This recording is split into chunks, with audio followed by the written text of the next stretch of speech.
देखिए NCERT UPSC का सबसे कोर सेगमेंट माना जाता है। अगर आप यूपीएससी के एस्पिरेंट हैं तो आपको इसके बारे में पहले से जानकारी होगी और एनसीईआरटी की इंपॉर्टेंस आपको पता होगी।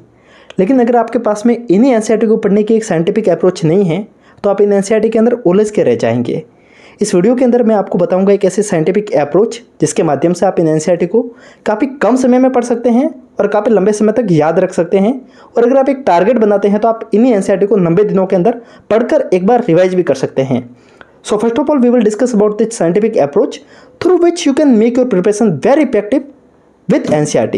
And then after we will move on the another segment which is this how to solve previous year questions for prelims with help of NCERT. इसके बारे में हम बात करेंगे and then after we will talk about the practice. देखिए UPSC aspirant काफ़ी मुझे पूछते हैं कि प्रैक्टिस कहाँ से करें, हम एमसीक्यू कहाँ से सॉल्व करें, तो मैं आपको उसके बारे में भी मैं आपको जानकारी दूंगा। टेस्ट सीरीज के माध्यम से हम कैसे प्रैक्टिस कर सकते हैं। एंड देन आफ्टर हम बात करेंगे नोट्स के बारे में, जो कि मेरे नोट्स है, किस हिसाब से नोट्स को बनाना है उसके बारे में बात करेंगे। एंड लास्ट में हम बात करेंगे कंप्लीट सिलेबस एंड मेंस के क्वेश्चंस के बारे में, मेंस को किस हिसाब से हमें टैकल करना है यूपीएससी के लिए। सो ये कंप्लीट एक कॉम्प्रिहेंसिव वीडियो होने वाला है।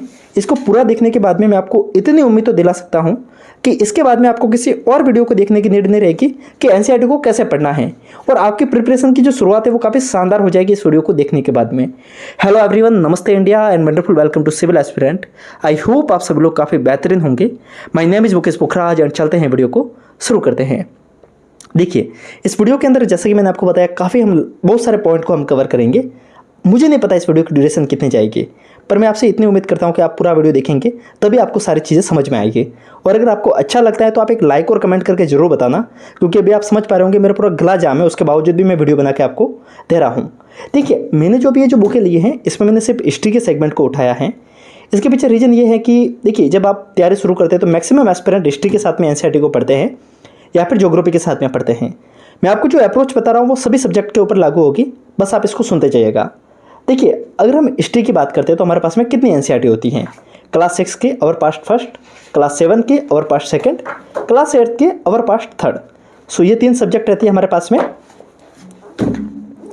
11, ये 3 सब्जेक्ट रहती है 6 से लेके 8 तक। उसके बाद में हमारे पास में एक बुक होती है 9, 10, 11 और 11th की। ये 3 बुकें रहती है 9, 10th और 11th, जो कि होती है वर्ल्ड हिस्ट्री की। हम उसको डिस्कस नहीं करेंगे क्योंकि वर्ल्ड हिस्ट्री के लिए आप एनसीईआरटी को एक बार के लिए लीव कर सकते हैं और नोट्स को ऊपर रेफर कर सकते हैं। सो उसके बाद में हम पढ़ेंगे जो कि होती है 12th की एनसीईआरटी, जिसमें हमारे पास में 3 एनसीईआरटी होती हैं। सो ये वर्ल्ड हिस्ट्री की जो एनसीईआरटी है उसको मैं एक बार साइड में करता हूँ, उसके बारे में हम बाद में बात करेंगे। सो हमारे पास में 12th की भी 3 एनसीईआरटी होती है, themes in India part first, themes in India part 2 and themes in India part 3। देखिए अब हम बात करते हैं जो ट्रेडिशनल अप्रोच है वो क्या है। बच्चा उठाएगा क्लास 6 की एनसीईआरटी पढ़ेगा, 7th की पढ़ेगा, 8th की पढ़ेगा और फिर वापस शिफ्ट होगा 12th की तरफ। ये तो होती है जो नॉर्मल ज़िंदगी है वो, पर हम करेंगे मेंटल ज़िंदगी जिसके अंदर हम बत्ती जलाएंगे दिमाग के। देखते हैं कैसे। देखिए अगर हम 6 के एनसीईआरटी की बात करते हैं तो इसके अंदर चैप्टर कौन कौन से मिलते हैं हमको। ये हमारी बुक मिलती है एंशिएंट इंडिया की, जो कि आप शुरुआत में देख के समझ सकते हैं कि इसके अंदर हमें इंडस वैली सिविलाइजेशन वगैरह इसके रिगार्डिंग क्वेश्चन देखने को मिलते हैं, जो कि आप देख पा रहे होंगे। जो कंप्लीट वो टॉपिक है जो कि आपके एंशिएंट इंडिया से हैं। और वही अगर हम 12th की एनसीईआरटी उठाते हैं ना, 12th की first NCERT themes in India past first, तो इसको आप देखिए इसके अंदर आपको कौन सी अप्रोच देखने को मिलेगी। देखिए आप में से काफ़ी लोग अभी पहले से कमेंट करने लग गए होंगे कि क्या आप बता रहे हो, पूरा सुनिए फिर आपको समझ में आएगा। देखिए अगर आप इसको उठाते हैं ना तो आपको इसी टॉपिक के अंदर वही चीज़ें देखने को मिलेगी जो आपको इसके फर्स्ट टॉपिक में देखने को मिलती हैं, जो कि हैं आपके एंशिएंट इंडिया का पोर्शन। अब बात रहती है कि हम कैसे पढ़ेंगे और ट्रेडिशनल जो नॉर्मल बच्चे होते हैं वो कैसे पढ़ते हैं। पहला बच्चा पढ़ेगा 6 की, 7th की, 8th की, 9th की, 10th की, और फिर काफ़ी लंबा समय हो जाता है। हम शुरू करेंगे 12th के साथ में, और इससे हमें हेल्प क्या होगी वो मैं आपको बताता हूँ। देखिए इस बुक के अंदर जो कंप्लीट पेज है वो आप देखिए, हमारे पास में करीब 112 के आसपास पेज रहते हैं, जो कि होते हैं सिर्फ एंशिएंट इंडिया के लिए 12th में, और क्लास 6 में रहते हैं ये पेज होते हैं करीब 121 के आसपास में। जब आप इस बुक को पढ़ लेंगे ना तो आप कंप्लीट एनसीईआरटी को हाई लेवल का पढ़ लेंगे। एक बार अगर आपने हाई लेवल को टच कर लिया ना, फिर आप जब इस बुक को उठाएंगे तो आपको लगेगा कि मैक्सिमम चैप्टर जो कि आपने इसमें पढ़े हैं वही चैप्टर का नैरो वर्जन आपको इसके अंदर देखने को मिल रहा है। सो अगर आपको इस बुक को आपको पढ़ने में सपोज एक 3 दिन लग रहे हैं, इस बुक को पढ़ने में आपको लगेंगे 5 दिन। एक अप्रोच में आपको लगा के दिख रहा हूँ, तो हमारे पास में अप्रोक्सीमेट कितने हो गए, अगर 3 दिन इसको लेते हैं 5 दिन इसको लेते हैं तो करीब 8 दिन हो जाते हैं। अब हम सिर्फ इस बुक को पढ़ेंगे और इस बुक को पढ़ने में हमारे पास में करीब करीब 5 दिन के अंदर ये बुक खत्म हो रही है, 6 दिन मान सकते हैं। और आप मानेंगे इस बुक को पढ़ने में आपको आधा दिन से भी कम समय लगेगा अगर आपकी स्पीड तेज है तो। बाकी एक नॉर्मल तरीके से पढ़ते हैं तो आपके पास में एक नॉर्मल स्पीड हो जाती है, बट आपको डेफिनेटली इससे हेल्प होगी अगर आप पहले 12th की तरफ जाते हैं फिर 6 की तरफ जाते हैं। ये अप्रोच आपको हर एक सब्जेक्ट में देखने को मिलेगी, क्योंकि एनसीईआरटी को इस हिसाब से बनाया गया है कि पहले जो नैरो वर्जन है उसी का हायर वर्जन आपको हायर क्लास में देखने को मिलता है। सो देखिए, ये सेकंड पोर्शन है जो कि है मिडिवल इंडिया के लिए, और क्लास 7 की जो एनसीईआरटी होती है वो भी आपको मिडिवल इंडिया को लेकर होती हैं। सो आप इस बुक को पढ़ेंगे उस समय सबसे पहले इसको पढ़ेंगे, फिर आप इसको पढ़ेंगे, और इसी चीज़ को आप मॉडर्न इंडिया में भी फॉलो करेंगे।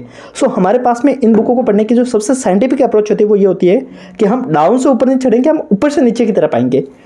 काफ़ी लोगों को लगेगा कि यार कैसी बात कर रहा हूँ मैं, कि हमेशा बोला जाता है कि पहले छोटे पड़ाव को छूइए फिर बड़े पड़ाव की तरफ चाहिए। देखिए, ये सारी चीज़ें है ना ट्रेडिशनल वे में काम में आती हैं, और ये मैं आपको जो वे बता रहा हूँ ना, जो भी आपको टॉपर देखने को मिलेगा, जिसने भी एनसीईआरटी को रैपिड मोड में रिवाइज किया है, रैपिड मोड में पढ़ा है, तो उसके लिए उसने उसी अप्रोच को फॉलो किया है। यूजुअली जो बच्चा कोचिंग करता है ना, तो कोचिंग में एक चीज़ बताई जाती है कि अगर आपने अभी तक एनसीईआरटी पढ़ी है तो ठीक है, और अगर आपने अभी तक नहीं पढ़ी है तो जब तक कोचिंग चल रही है तब तक एनसीईआरटी को एक बार के लिए मत छूइए। क्यों? सपोज वो हिस्ट्री पढ़ा रहे तो वो बोलेंगे आप एनसीईआरटी मत पढ़िए, कंप्लीट आप एक बार क्लास अटेंड कर लीजिए। जब आप क्लास अटेंड करेंगे फिर आप एक बार एनसीईआरटी देखना, आपको एक दिन से भी कम टाइम लगेगा, क्योंकि आपने सारी चीज़ें पहले से सीख ली है। ये चीज़ें आपको बाद में पता चलेगी, जब आप हायर लेवल का पढ़ लेते हैं तो आपको शॉर्ट लेवल का पढ़ने में कम टाइम लगता है। सो ये वो अप्रोच थी जिसके माध्यम से आप किसी भी सब्जेक्ट को काफ़ी कम टाइम में पढ़ सकते हैं। एंड हम बात करते हैं कि टारगेट को कैसे अचीव करते हैं। देखिए, अगर आप इन बुकों को बिना टारगेट के साथ में पढ़ते हैं ना, तो मैं आपको यकीन दिलाता हूँ कि आप हिस्ट्री के अंदर भी महीने से 2 महीना लगा देंगे हिस्ट्री को पढ़ने में। टारगेट बनाइए कि इन्हीं एनसीईआरटी को आपको 15 से 20 दिन में पढ़ना है और ख़त्म करना है। अगर आप इस हिसाब से चलते हैं तो आप खत्म कर पाते हैं। सेकंड अप्रोच रहती है, कुछ एक एनसीईआरटी ऐसी होती है जिनको पढ़ने की भी नीड नहीं रहेगी अगर आप इस अप्रोच से चलेंगे तो। कैसे? अगर आप पॉलिटी की एनसीईआरटी पहले से पढ़ लेंगे ना 12th की, तब आपको पता चलेगा कि 6th, 7th और 8th की एनसीईआरटी आप लीव भी कर देंगे तो आपका कुछ नहीं बिगड़ेगा, और वो आपको तभी समझ में आएगा जब आप हाई लेवल का पढ़ लेंगे। सो वो अप्रोच थी जिसके बारे में हमने करीब 7 मिनट तक इसके बारे में हमने बात की। एंड नाउ हम बात करेंगे सेकंड अप्रोच के बारे में, जो कि इसी एनसीईआरटी को इफेक्टिव कैसे बनाना है उसके बारे में बात करेंगे। बट उससे पहले, अगर आप में से कोई व्यक्ति यूपीएससी की तैयारी को एक बार सीरियस मोड में किसी फैकल्टी, किसी कोचिंग के साथ में जुड़कर करना चाहते हैं, तो मैं आपको रिकमेंड करना चाहूँगा यूपीएससी वाला जो कि पीडब्ल्यू की ही कोचिंग है, जहाँ पर आपको इंडिया की बेस्ट फैकल्टी काफ़ी अफोर्डेबल प्राइस पे देखने को मिल जाएगी। यहाँ पर आपको यूपीएससी 2024 के लिए संकल्प और टाइटन बैच देखने को मिलते हैं, जो कि आपको हिंदी, इंग्लिश और इंग्लिश मीडियम में तैयारी करवाते हैं, जिनकी फीस है 9,999 रुपये। 10,000 के अंदर आप यूपीएससी की तैयारी कर सकते हैं। इसके साथ में अगर आप हमारा कोड यूज़ करते हैं तो आपको हमारी तरफ से 500 रुपये का डिस्काउंट देखने को मिल जाएगा। यहाँ पे आपको ऑप्शनल भी देखने को मिल जाएंगे, टेस्ट सीरीज, पीपीटी, पीडीएफ, सब कुछ एक साथ में देखने को मिल जाएंगे। उड़ान जो कि ओनली आईएएस की सीरीज है, उसके नोट्स भी आपको देखने को मिल जाएंगे। एक बार अगर आप यूपीएससी की तैयारी को सीरियस मोड में करना चाहते हैं, एक अच्छा प्लेटफॉर्म है, डिस्क्रिप्शन में लिंक है, और 500 रुपये का ऑफ मिलेगा हमारे कारण। कब? जब आप कोड एस्पिरेंट 10 यूज़ करेंगे। डिस्क्रिप्शन में लिंक है, जाइए और विजिट कीजिए और अपनी तैयारी को शानदार बनाइए। सो हम अभी वीडियो के फिर से मुद्दे के ऊपर आ जाते हैं। सो हमने बात की एनसीईआरटी को पढ़ने की अप्रोच क्या होती है उसके बारे में। मैं आपको एक अलग से वीडियो बना के दूंगा कि कौन कौन सी एनसीईआरटी इंपॉर्टेंट है और कौन कौन सी एनसीईआरटी इंपॉर्टेंट नहीं है। उसके बारे में आपकी कमेंट आएगी तो हम नेक्स्ट वीडियो उसी के ऊपर बना के देंगे। सो हमने अप्रोच के बारे में बात की, अब हम बात करते हैं कि इन्हीं एनसीईआरटी को इफेक्टिव कैसे बनाना है। देखिए, जब आपको एक सवाल आपके दिमाग में आना चाहिए कि क्लास 6, 7th, 8th के जो बच्चे होते हैं उनके एनसीईआरटी में यूपीएससी में कैसे हेल्प कर सकते हैं, और वो आपको समझ में कब आएगा? जब आप प्रीवियस ईयर के क्वेश्चंस लगाएंगे। जब आप प्रीवियस ईयर के क्वेश्चंस लगाएंगे, वैसे मैंने भी आपको एक रिसेंटली एक वीडियो बना के भी दिया था, जिसमें मैंने आपको बताया था कि किस हिसाब से क्वेश्चंस एक शॉर्ट लेवल से पूछे जाते हैं। काफ़ी आपको बेसिक जानकारी है ना, तो आप क्वेश्चंस को सॉल्व कर सकते हैं। और यूपीएससी कभी भी आपको डीप नॉलेज नहीं पूछता, यूपीएससी आपसे हमेशा ब्रॉड नॉलेज पूछता है। आपको एक बेसिक नॉलेज होना चाहिए। आपको ये कहाँ से पता चलेगा कि आपको कितना पढ़ना है और कितना छोड़ना है, उसके लिए आपको हेल्प करेगी प्रीवियस ईयर की ये बुक। मैंने आपको दिशा की बताई है, मुझे इनका कोई प्रमोशन नहीं करना है, आप चाहे उसकी खरीद सकते हैं। और जो भी आपको बुक वगैरह खरीदनी है, नीचे मैं आपको एक बुक सेलर का नंबर दे दूंगा, आप उनको कॉल करके डायरेक्ट सारे बुकों को घर तक मंगवा सकते हैं, नोट्स को वगैरह सबको मंगवा सकते हैं। सो ये वो बुक है जिसके माध्यम से आपको समझना है। अब हम बात करते हैं कि इसको पढ़ते कैसे हैं। देखिए, काफ़ी बच्चे क्या ट्राई करते हैं कि प्रीवियस ईयर को सबसे लास्ट में देखेंगे, जो कि मैंने भी एक गलती की है। प्रीवियस ईयर को सबसे लास्ट में नहीं देखना, प्रीवियस ईयर को सबसे पहले देखना है। कैसे?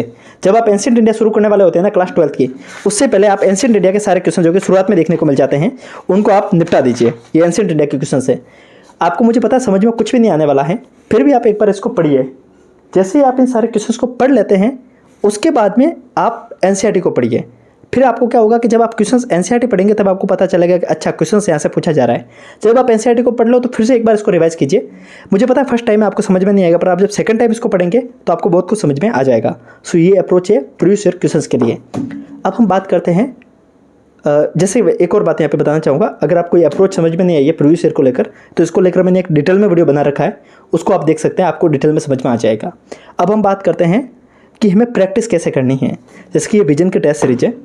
देखिए टेस्ट सीरीज जब हम लगाते हैं ना, आपको मैं एक बताता हूँ क्योंकि काफ़ी बच्चों को पता नहीं होगा टेस्ट सीरीज होती कैसी है। ये टेस्ट सीरीज है जिसके अंदर आपको 100 क्वेश्चन देखने को मिल जाते हैं और इसका एक्सप्लेनेशन देखिए, आपको करीब 40 पेजों का एक एक्सप्लेनेशन देखने को मिलता है एक टेस्ट का। एक टेस्ट के अंदर 4 ऑप्शंस होते हैं और 4 ऑप्शंस के अंदर आप मान के चलिए 4 स्टेटमेंट है। तो क्या करना है आपको, जैसे आप हिस्ट्री का एनसीईआरटी आप कंप्लीट पढ़ लेते हैं ना, तो एनसीईआरटी के टेस्ट आपको देखने को मिल जाएंगे इसी के, मतलब बहुत सारे कोचिंग के देखने को मिल जाते हैं। वैसे आप एक बार टेलीग्राम पे जुड़ेंगे तो आपको सारी चीज़ें देखने को मिल जाएगी। काफ़ी चीज़ें मैं वीडियो में नहीं बोल सकता और काफ़ी चीज़ें जो आपको समझा नहीं सकता वो अपन इंस्टाग्राम पे या फिर टेलीग्राम के माध्यम से जुड़ के सीख सकते हैं। तो उसको आपको करना कैसे है, जैसे आप हिस्ट्री के एनसीईआरटी लगा ले, तो जैसे कि आप 2024 के लिए टारगेट कर रहे हैं, ये 2023 की टेस्ट सीरीज है। आपको क्या करना है, 2023 की टेस्ट सीरीज अभी से घर पे खरीद लेनी है। जो सेगमेंट आप पढ़ रहे हैं उसी के एमसीक्यू आपको यहाँ से लगाने हैं और टारगेट रखना है कि रोजाना के 10-20 एमसीक्यू लगाते जाना है इन टेस्ट सीरीज से। आपको टेस्ट सीरीज को एजे टेस्ट की तरह नहीं लगाना है, एजे प्रैक्टिस की तरह लगाना है। उससे क्या हेल्प होगी, उससे ये हेल्प होगी कि आपको सारी चीज़ जो पढ़ने, जो आपको हार्ड जो चीज़ें होती है ना, वो आपको पहले से समझ में आ जाएगी और आपको लंबे समय तक याद रहती हैं। और साथ में ये आपका कंप्लीट एक्सप्लेनेशन है जो कि आपको रिवीजन में हेल्प करता है। सो ये कंप्लीट टेस्ट सीरीज को लेकर अप्रोच थी। देखिए अगर आपको टेस्ट सीरीज को लेकर वगैरह जो भी आपको नीड है टेस्ट सीरीज को लेकर, इन सारी चीज़ों की पीडीएफ की नीड है, तो आप इंस्टाग्राम पे आइएगा, नीचे मैं आपको इंस्टाग्राम अकाउंट की लिंक दे दूंगा। वहाँ पे मैं आपको सारे अप्रोच बता दूंगा कि किस हिसाब से इसको आप ले सकते हैं। सो अभी हम बात करते हैं नोट्स को कैसे बनाना है। देखिए ये तो मैंने सबसे पहले नोट्स बनाए थे क्योंकि उस समय ये शुरुआत मैंने इसी से की थी नोट्स को बनाने की, क्योंकि इस हिसाब से आपको नोट्स बनाने के हर चीज़ को सेगमेंट को बांटते जाना है कि अगर आप वैदिक पीरियड को पढ़ रहे हैं तो उसको आप अलग से बांट दीजिए। और नोट्स के अंदर कंप्लीट एनसीईआरटी को नहीं छापना है। अगर मैं बात करूँ ना मिडिवल और मॉडर्न की, तो उसको मैंने करीब आप देख के चलिए कंप्लीट सारी बुकों को इतने पेजों में निपटा रखा है। खैर इन नोट्स की अगर आपको रिक्वायरमेंट है तो नीचे आपको टेलीग्राम अकाउंट की लिंक मिलेगी, वहाँ पे आपको सारे अप्रोच देखने को मिल जाएगी, सारे नोट्स देखने को मिल जाएंगे। ज्वाइन कीजिएगा, डिस्क्रिप्शन में लिंक है। नोट्स को बनाने में इस बात को आप ध्यान रखिएगा कि आपको कंप्लीट नोट्स नहीं बनाना है, सिर्फ उन्हीं नोट्स को बनाना है जो आपको प्रीलिम्स में हेल्पफुल लग सकते हैं, जो आपको टफ वर्ड लग सकते हैं। वैसे आप 12th के जब नोट्स बनाएंगे तो आपको 6 के नोट्स बनाने की नीड रहेगी भी नहीं, ये बात आपको समझ में आ जाएगी जब आप पढ़ेंगे तब। और आपको नोट्स क्यों बनाने हैं उसके बारे में बात करते हैं। काफ़ी लोग बोलेंगे नोट्स नहीं बनाने। देखिए आप हिस्ट्री के लिए और ज्योग्राफी के लिए नोट्स बनाइए, ये आपको प्रीलिम्स में डायरेक्ट हेल्प करते हैं, डायरेक्ट यहाँ से क्वेश्चंस रिपीट होते हैं। जो भी आपको कुछ डिफरेंट स्टेटमेंट लगे उसके नोट्स बनाइए। ये नोट्स को लेकर बात थी। और ये एक बुक है जिसके बारे में आपको एक प्लस पॉइंट बता रहा हूँ एमसीक्यू को लेकर, मैथ्स के एमसीक्यू को लेकर। देखिए मैथ्स में काफ़ी लोगों को दिक्कत होती है कि मैथ्स के एमसीक्यू देखने को नहीं मिलते हैं। मैं आपकी हेल्प कर दूंगा। मैं आपको हिस्ट्री के कंप्लीट, जैसे कि हिस्ट्री के मैं आपको बता रहा हूँ, हिस्ट्री के मैं आपको कंप्लीट जो भी प्रीवियस ईयर क्वेश्चंस है वो मैं आपको टेलीग्राम ग्रुप में डाल दूंगा, जो कि मैं आपको बता रहा हूँ। 1 मिनट रुकिएगा आप।